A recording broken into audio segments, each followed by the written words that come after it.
I got fired because I was becoming bigger than the show. I've never said this publicly. So it's all staged. The Sun, the Mirror, the Daily Mail, all had these sort of articles coming out. Ant Middleton's been fired by Channel 4, fired because of BLM tweet. It was all, preempted. People were expecting me to bow down and apologise. And I apologised for absolutely nothing, you know.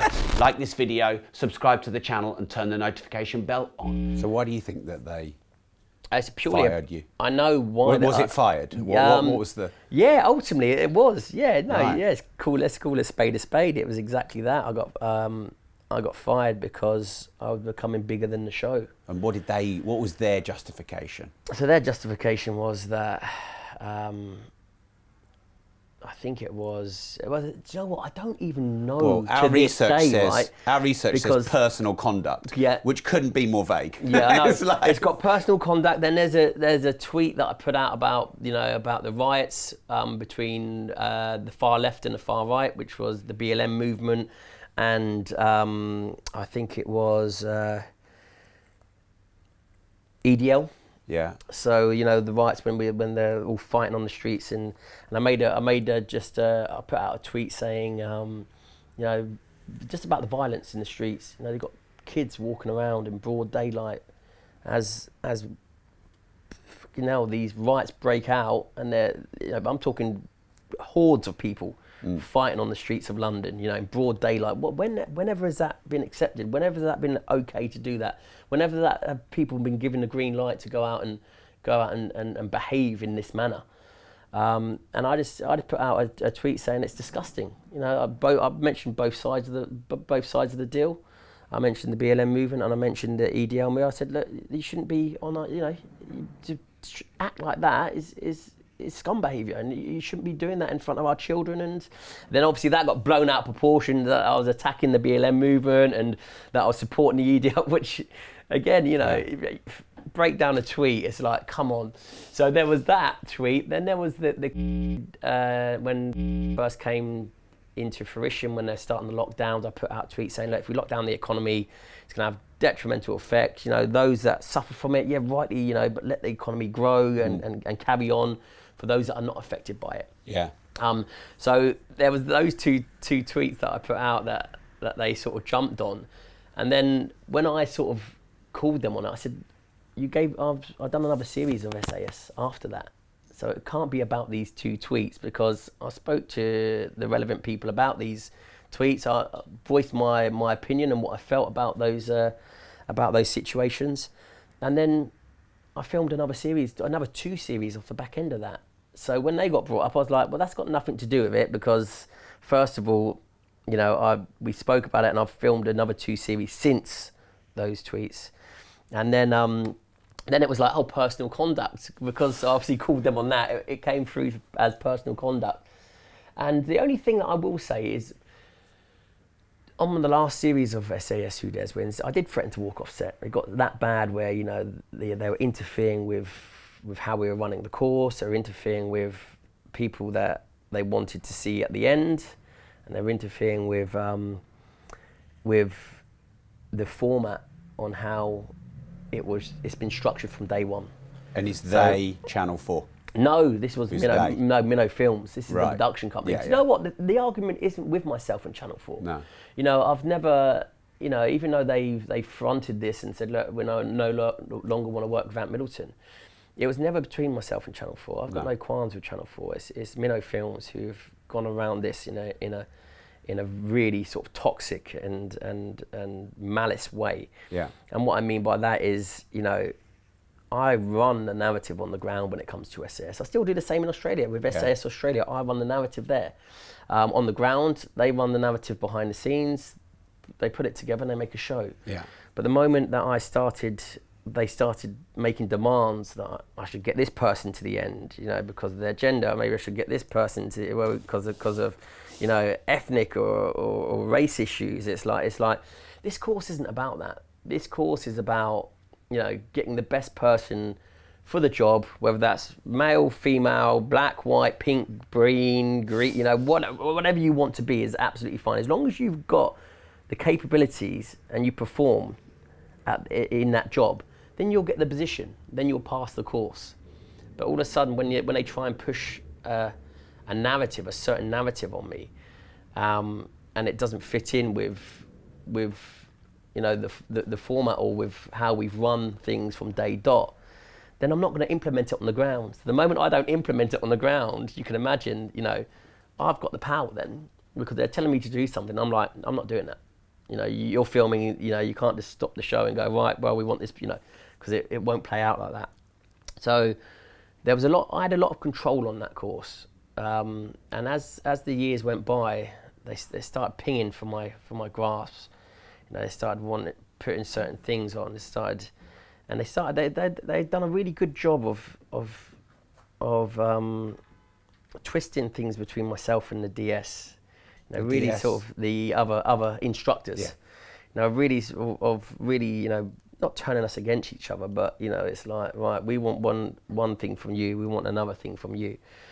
And then to the end, it got to a point where I said, look, I'm doing this last series. I threatened to walk off set, which I did, the personal conduct, listen, if you're going to fire me for that, then, because I'm passionate about how this should be run, and because I'm passionate about what I've delivered from day dot and how I've been asked to run the course, then go ahead and fire me. But the personal conduct side, it's the only thing I can sort of think about was that, and I did threaten to walk off set. And then once I finished that, I was like, put my hands up and said, I'm done.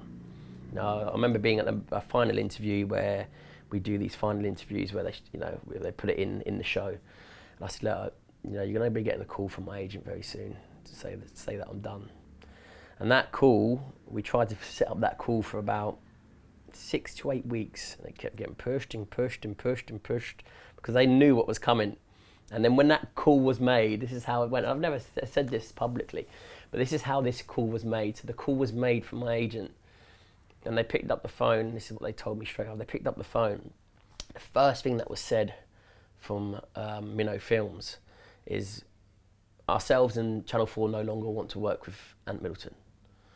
So they're like, oh, well, that's funny, because this is what this call was about. And they obviously knew it because the word got about.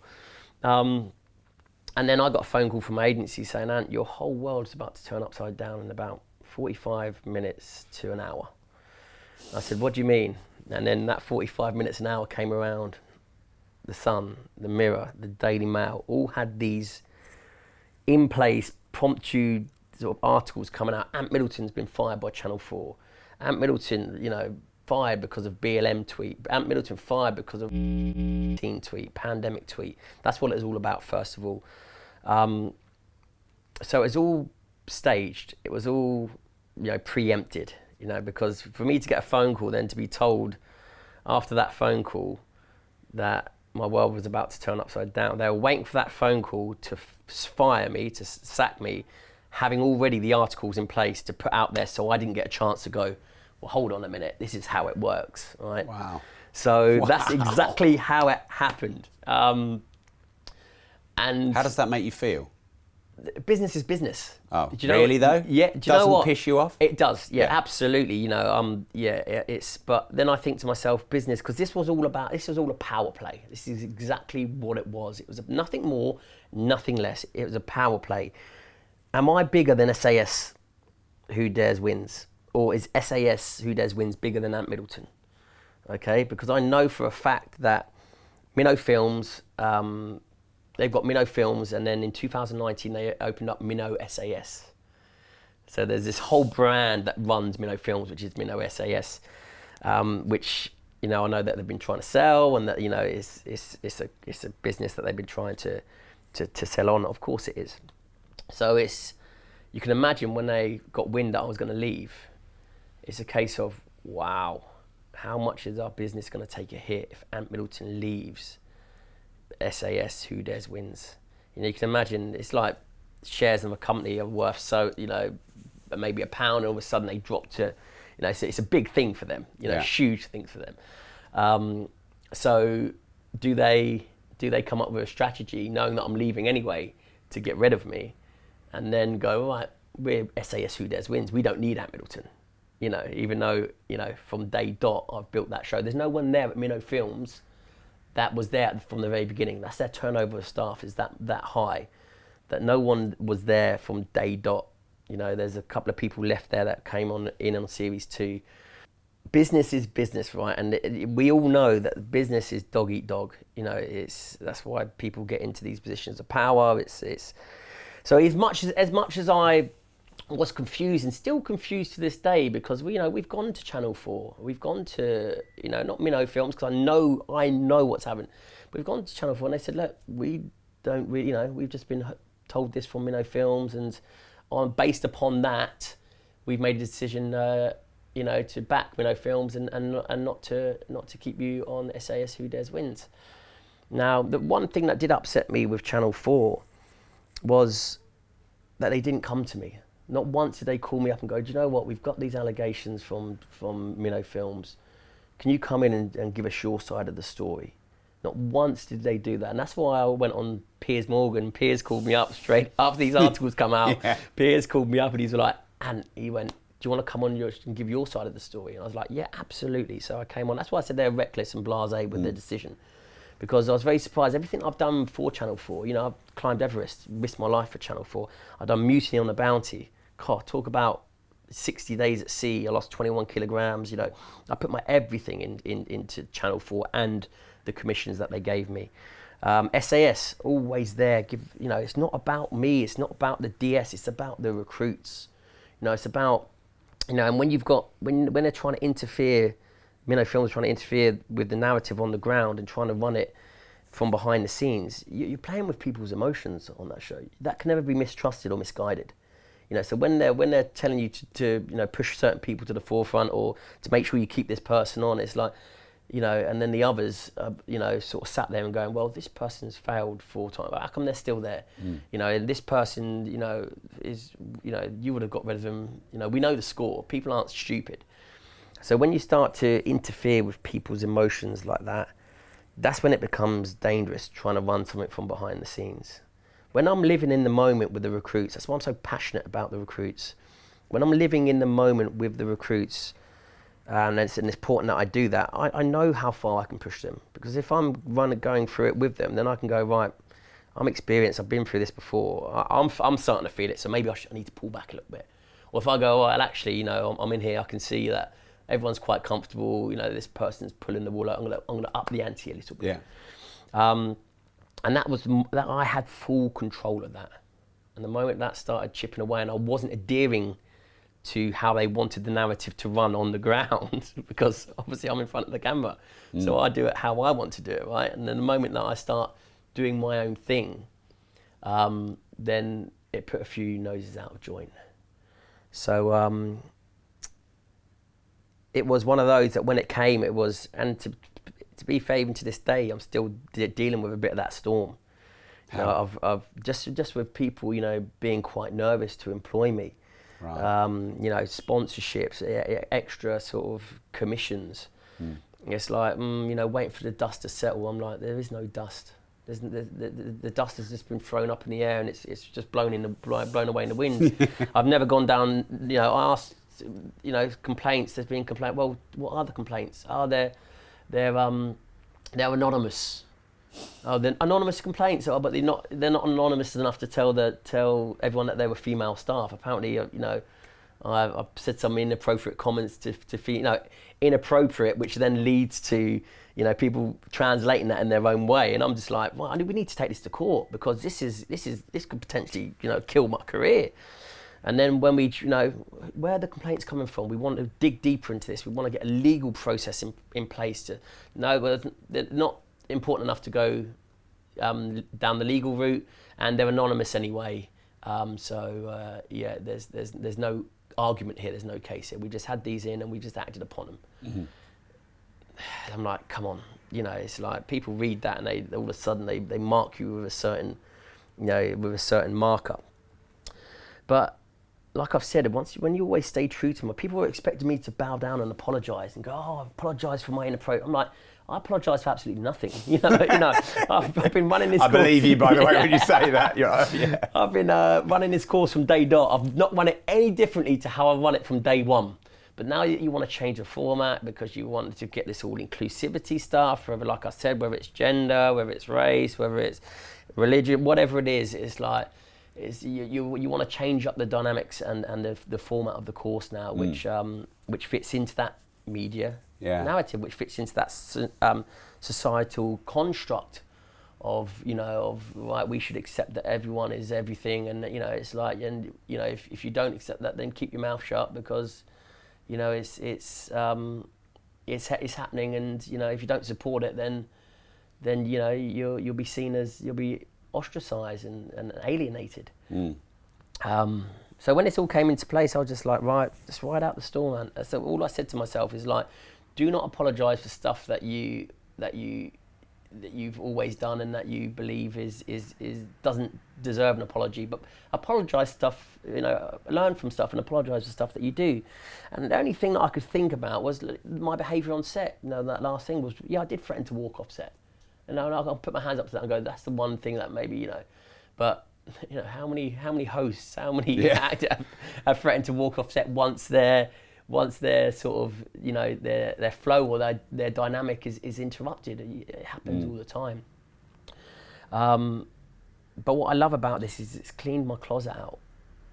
People now come to me because they know exactly what they're going to get. Yeah. They know I'm going to stay true to myself. They go, Ant, this is what we want. We want an honest opinion. We want, factual entertainment. We want this to be real, authentic, and we want you to just be you. Which is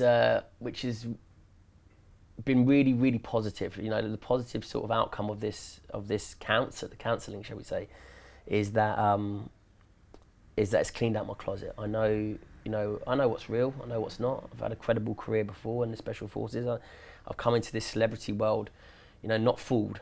I can understand where the youngsters come into it and that's all they know, and they get engulfed in this bubble and they get pushed down certain avenues or been portrayed in certain ways, and they just go along with it and they get molded into every single fad that comes along. And but with myself, I know, because I've had a credible career, I know what's real. I don't fit in a room for the celebrities. You know what I mean? Because it makes me cringe when I think to myself, you're laughing and smiling, but if you could tell me the real, your real thought process on what you actually believed in. How many times I've been phone call and go, Ant, we make you right about, about that tweet, and I'll make you right about the panda. It was, blown out of proportion, and, it's like, so, and I'd think to myself, well, why don't you voice that? Why don't you voice it yourself? Well, maybe they're scared of being cancelled. Of course, they know. Listen, and I get it. It's only because I'm so headstrong and I am who I am that I've managed to come out the other side, which I have. My career in Australia is absolutely booming. I'm heading off to America at the back end of the year. Going to break that market. Going to break America. Yeah, like Craig David. Yeah, Craig David. Yeah. Don't get me singing. Yeah. But it's one You've of those. got to be 40 plus to remember Bo Selector, haven't you? I do remember. Yeah. I'm 42. Yeah. So there we go. Yeah. Bo Selector. Yeah. Hopefully my career, will wreck America. I hope you enjoyed my discussion with Ant Middleton. If you'd like the full, uncut, explicit interview with Ant, you can watch it here. If you want to see high quality guests like Ant, like this video, subscribe to the channel and turn the notification bell on.